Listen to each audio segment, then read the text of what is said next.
If I turn my microphone on, does that make any difference? No? I think it's too low. It definitely says 24th March.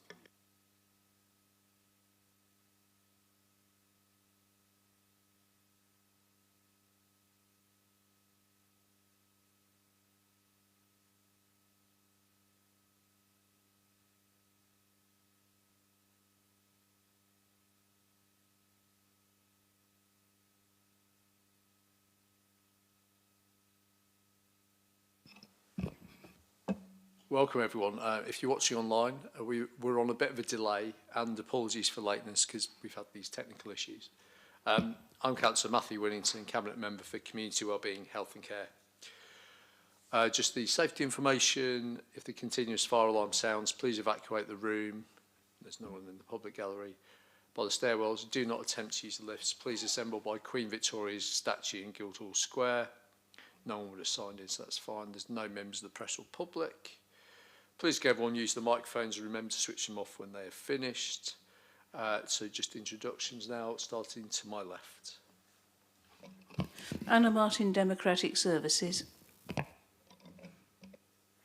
Andy Biddle, Director of Adult Social Care. Councillor Graham Heaney, Labour Group Spokesman for Community Wellbeing, Health and Care. Councillor Matthew Cordy, Member for Hilsing. Thank you very much.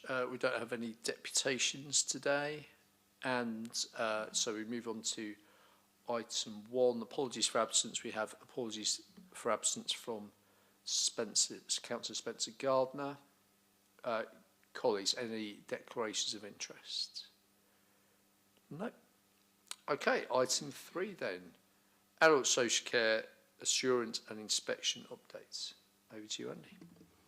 Thank you. So first of all, my thanks to Debbie Young and John Hayter for working on this report for us. I'll run through as usual and give a summary and then take questions, comments.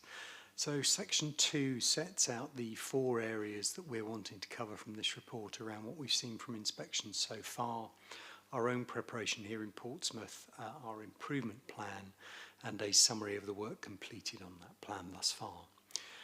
Section 3 sets out the context to the inspection and the timeline for inspections, in that all local authorities, upper tier local authorities, responsibility for adult social care will have been inspected or had an inspection visit by the end of this calendar year, December 2025.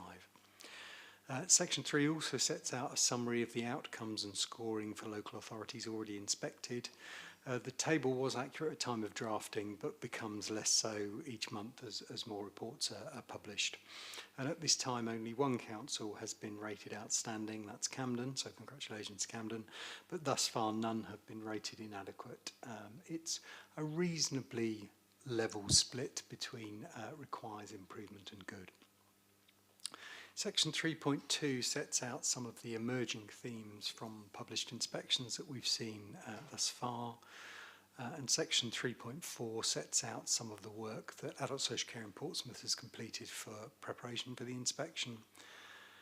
Section 3.5 sets out a summary of the improvement plan that was formed after our self-assessment.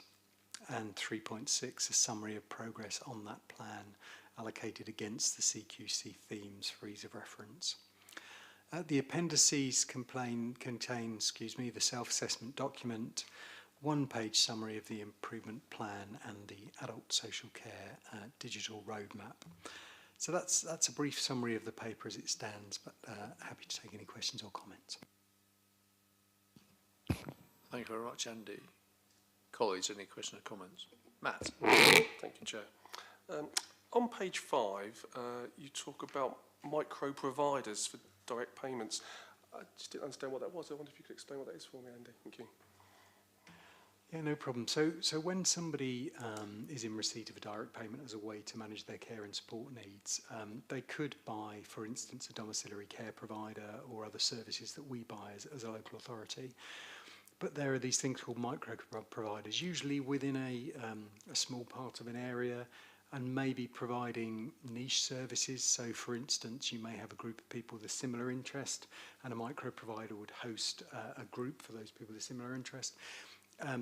One of the Probably the best examples, if you've got a group of people for whom gardening would be beneficial, both as an activity to increase their health, to get them out of the house, company, that kind of thing, you could see a micro provider using an allotment site, for example, to do that. We run some groups within our independence and wellbeing team that, whilst they're not micro providers, they could be so running particular special interest groups on particular cultural aspects, for example.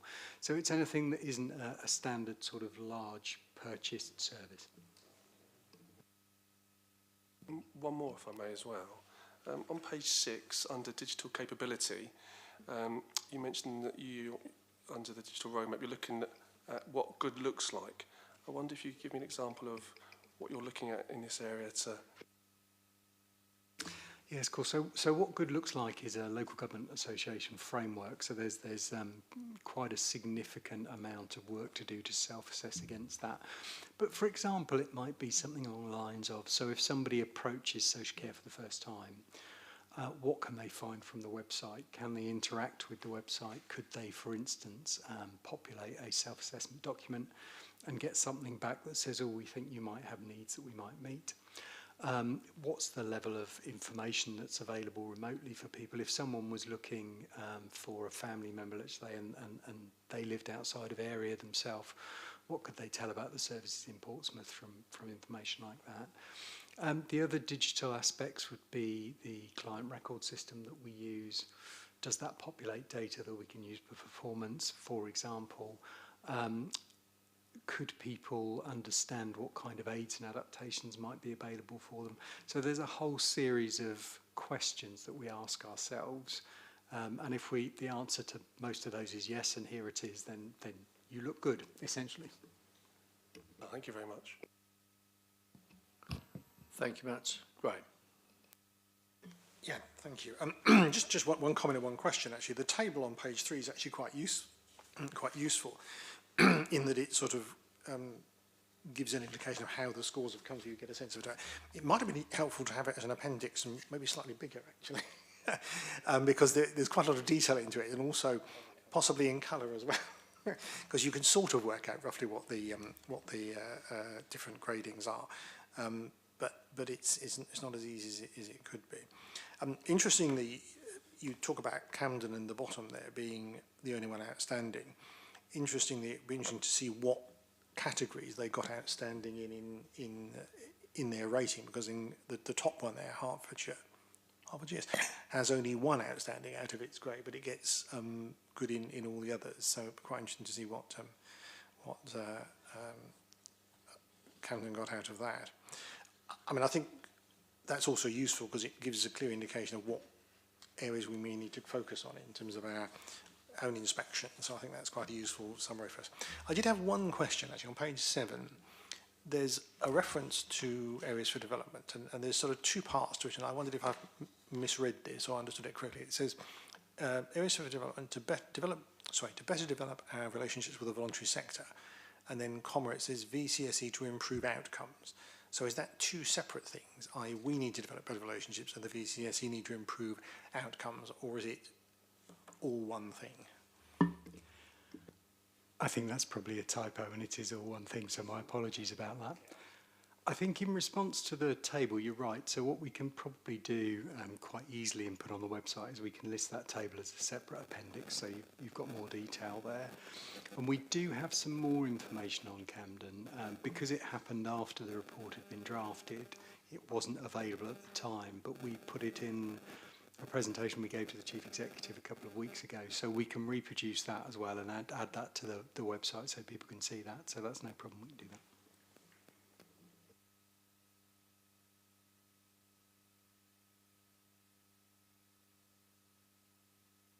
Yeah, well, given that it was a typo, I mean, what in a sense do the VCSE need to do to improve outcomes? What areas are we looking to help them with? I think it's about our relationship with the VCSE, to be honest. I think, and we are still developing that relationship. So, for example, the earlier point about micro providers, a lot of those start life at least in that VCSE sector. So we'd work closely with, for example, Hive Portsmouth to stimulate growth of micro providers in Portsmouth. We also know that our colleagues in Hive work in a sort of help desk type way. We've got one over in the Central Library, and we've been talking to colleagues from the Hive about other help desks around the city, through which you could see quite a lot of information available around social care for those people that aren't comfortable with picking things up digitally. So we have the phrase digitally excluded, which covers a multitude of things, but often a lot of our information is digital rather than available in other formats. And so that relationship with the voluntary and community and social enterprise sector could usefully place information in different places, in different formats where people might access directly. So it's about us thinking about how we manage that relationship and how we support that relationship. We also do have a couple of contracts through the voluntary community sector in Portsmouth around helping people settle in after they've been discharged from hospital. And so we work in that kind of way, and that could be expanded. We are starting to include colleagues from the VCSE in when we're thinking about discharge for people, because we know they have information that they can access that could support people when they're back home. So it's those kind of relationships I think we're talking about. Thanks. Thanks, Graham. Thanks, Andy. Thanks, Matt. I'm just a couple of bits to bring out, which I think is worth connecting to some of the budget decisions that we've made as a council, obviously as administration putting forward and as council adopted. We've got, I think it's in the area where it mentions about commissioning, which is on page 6, I think. 7, page 7. So just to say that I supported the investment we made last year in additional commissioning support, and we're doing a huge amount of work on commissioning to enable us to have a better strategy for commissioning going forwards, which was with half an eye on CQC inspection, but also just generally about recognising that that was an area that we could improve on. And I know we've been using some additional tools as well as having that investment of that staff investment as well, which I think is now standing us in really good stead. And then also the thing is to just link in with this year's budgets, where we, as a council, adopted within the capital programme the investment for the adult social care client record system, the new one to have coming up, and that again has been with half an eye on the inspection, but also the fact that the reason why we used what is not a dedicated social care system has now gone, because the reason why we are currently using system 1 was because we had our integrated relationship with the Portsmouth CCG when it existed, but that of course no longer exists, and now of course we haven't got that level of integration that we did do back when that was instigated, actually in my first year or two as cabinet member back in the late teens. So that's why we're now working towards a system that will be specific to that, and obviously as a council we've adopted that as part of the budget, so that's a really good way. I think I said at the meeting, we don't often ask for lots of money for capital within our social care, but that is something that we absolutely need to do, and we need to get it right, because having a system that is reflexive and meets all the requirements of the Care Quality Commission is really critical at this time. And you can only go so far with manual workarounds, and it costs money and it costs time as well. And unfortunately, say if the CCD was still around, I think it would be a much more difficult decision to make, but at the same time, that kind of investment is really critical. And I mentioned this when we did the briefing on this for the market, for the VCSE. Andy's mentioned about micro providers, but I think it's worth as well saying, particularly around disabilities, we've done a lot of work with that. I've had meetings with a team from the Hive who are working throughout the organisations, especially the Portsmouth Disability Forum about stuff to do with that, and obviously they link in, they have lots of members who are also, alongside being that, are also involved with other VCSE organisations. But the market position statements, I know, was done with a great amount of involvement and discussion with the VCSE, not least because as a member of, as the manager of an organisation at the time when one of our now retired colleagues was leading the work on this, I was actually had a conversation with that hat on around support for people with dementia and their carers. So, so again, that market position statement has very much been done, co-produced with the VCSE, and that is something that we can use as things. But there is always more we can do, and we know also what we do and leading within the social care, the two social care teams, adults and children's, we are at the forefront of that work with the VCSE, and we can bring that forward to the rest of the council as well. So we know that the more we improve those relationships, especially at a time where the VCSE is being lent on more and more, because budgets, not only within ourselves in local councils, but also in the rest of the statutory sector, are becoming more and more strained, then and because we know that VCSE gives us big bang for our buck, so that's really important to go on there. And just on Camden, I think I was just going to make one comment on that, which I think Andy might be able to help out with the specifics. Camden has a massive budget for social care, which is way beyond what we have. Andy, would you be able to give us a sort of flavour about the extra funds that Camden have? Yeah, I wouldn't take away from Camden getting an outstanding.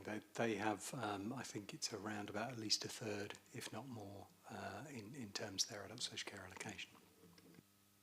Yeah, and so I think that just goes to show that sometimes money is very helpful. But at the same time, I think we do a fabulous job. Our social care team does an absolutely fabulous job, and this is a great bit of preparation for that going forwards. I think it's also worth pointing out when this is shared, so we'll add this on. One of the really interesting things about Camden's reports is that unlike some people might be familiar with Ofsted inspections for schools and for social care departments, for children's social care departments, etc. The interesting thing about that is if you get anything that isn't the top drawer, you can't get an outstanding. So you can't if you get anything that isn't outstanding, you can't get an outstanding. That's not the way the CQC inspection works. So interestingly, Camden, a couple of areas that they're weak on, one of them we're particularly strong, well, we hope we're strong, which is on carers support. And Camden actually had effectively, not an requires improvement, but they did say that's an area that was pointed out, an area they could do better, but they still got an outstanding. So I think for us as a organisation, when we had the presentation with myself and the Chief Executive last week, that we actually found that very encouraging, because it actually means that hopefully we can get maybe a really good rating, even if some of our where we are with some of our areas might not be quite as good as we would like at this particular stage. And then Andy, just one last question for you. Is it right we've now been given dates each month where we know we will be told on that date going forwards if we've got inspection coming? Yeah, the first of those has come and gone in March. The next one of those is the 7th of April, and then there's a date each month with the final date being in September. And that's helpful to know, because you just didn't know when you were going to be called. But on those dates, they will announce the next tranche of inspections. Matt, yeah. Thanks, Chair. it says that we haven't been assessed for maybe over 14 years. I was wondering, is the scoring system different than it was prior to that? Yes, significantly. So the inspection regime that used to exist for adult social care, and it was around about 2010-ish, 2011-ish, it was often focused inspections of certain areas of adult social care rather than the Care Act duties. The Care Act came onto the statute books in 2014 and actually didn't really take effect until 2015. So it was a very different regime it was inspected under. So this is specifically around the Care Act. The other thing that CQC say to us about this series of inspections is that they're establishing a baseline. So after this initial 2 years worth and after the 153 are inspected, then whatever comes next will be different once that baseline's been established. So we'll expect to see further change going forward into sort of 26, 27, that kind of thing.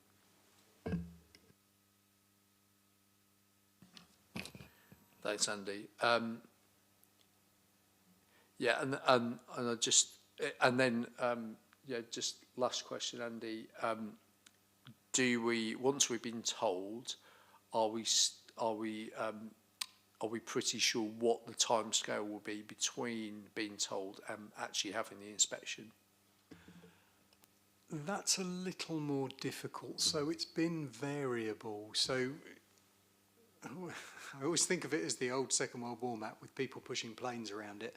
CQC will have, what they've said is they won't come into an area to do an adult social care inspection where there's something else, another significant event happening.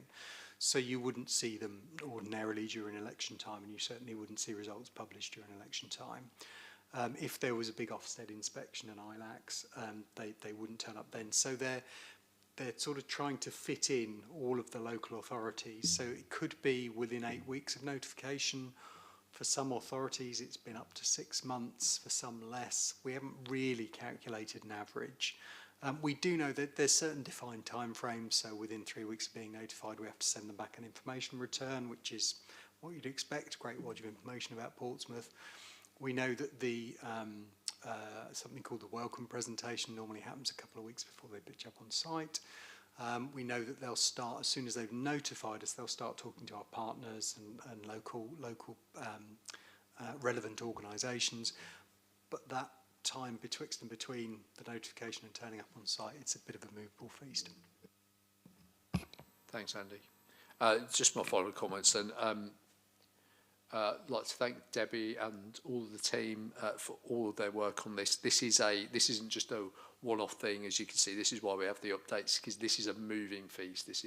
We're learning from each of the inspections, going over the inspection reports, seeing about what has been picked out. It's actually, it's one of the better things about being a later one to be inspected, though you have to wait and you don't know when it's going to happen. And I'm sure a lot of the staff would be happy when it's been and gone. But it does mean you can learn from what's gone before, and especially now, actually, we've had the first outstanding. So I think that really gives us an opportunity to see what there is, what they pulled out as being really good things, but also within, as I say, that outstanding when we had about the carers, what we actually think we would be probably more confident than Camden would in that case, in that area. But at the same time, it's about not resting on our laurels. So it is something that there's a huge amount of work going on and continually going on. But we are over the, all the prep and the self-assessment and everything that's been done. And obviously, the document we see in our appendices will be consistently updated. So, thank you to everyone involved, and thank you for everyone's comments. And obviously, as soon as we get the date for inspection, so 7th of April, then whatever it is for. Actually, Andy, could we just add on as well, just about those dates, just so we know that everyone it's out there we know when we'll be called each time. And then as soon as that goes, we'll then be on to mode, and then I would imagine we are thinking that it'll probably be geographically clustered, because they've done that. So it could well be they might contact us, Hampshire, Isle of Wight and Southampton at the same time, And then obviously they're not going to do us all at the same time, which is why Andy, as he said about, it might be 6 weeks, it might be, you know, or it might be 8 weeks, it might be months, you know. So it's because they want to fit us all in as well as others. So, but yeah, if we could get those in as well, Andy, that would be really positive. And then it just means that we can just have a knowledge, especially for myself and Matt, because we're going to be interrogated as well as the leader as part of the process. So it's and then we can go forward with that, and I think there's probably some discussions that can be had about maybe someone who's been in a similar situation as you, Matt, who's been sort of the opposition spokesperson from the main opposition party, about how they've taken that forwards. And then obviously there'll be other things for other members and understanding of that. So we'll move on that as soon as we know. Happy to note that report, and thank you very much everyone for your attendance and your input today.